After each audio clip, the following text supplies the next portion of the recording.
Magandang araw po sa inyong lahat. Welcome po sa Juan Katawan. Nanilustre, nagdiwang ngayon. Isa Pressman may mensahe kay James Reid ngayon. So alamin po natin lahat yan. Dito po muna tayo kay Nanilustre kung saan ay napakagandang balita po. Dahil talagang nagdiwang po ngayon si Nanilustre kasama ang kanyang boyfriend na si Barrio.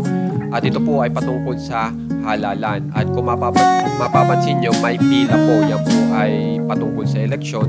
At yan nga po, bumoto po yung dalawa. At mapapansin nyo, sabi dito, yan, me na nakatitig sa live site ng halalan 2025. So yan palang ginagawa ni Nadine Lustre kahapon. Tutok na tutok po siya sa kanyang mga manok. At ang magandang balita nga po, panalo yung kanyang mga manok po sa politika. Kaya po talaga siya ay nagdiwang at ipinost pa po ito.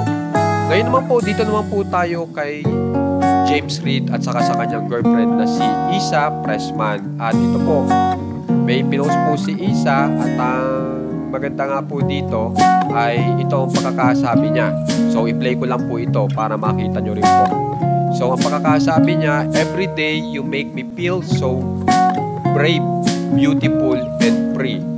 Thank you for your inspiring me to go deeper, for giving unconditionally, for making me laugh and hardest laugh, and for grounding me while soaring high with and for me. Happiest birthday. So kung mapapansin nyo, yung mensahe po ni Isa Pressman para kay James Reid ay talagang napaka-heartwarming po at sincere na kahit birthday pa ni Isa Pressman ay talagang ang pinapahalagahan niya po ay si James Reid. So talagang kung mapapansin nyo naman po dito sa napapanood nyo, talagang napaka-sweet na po ng dalawa. So guys, kung gusto nyo pong ma-update sa mga famous celebs ng Pinas, alam nyo na pong gagawin. Subscribe lang po kayo sa ating channel at share lang po para mapagbigay ng love. Maraming salamat po!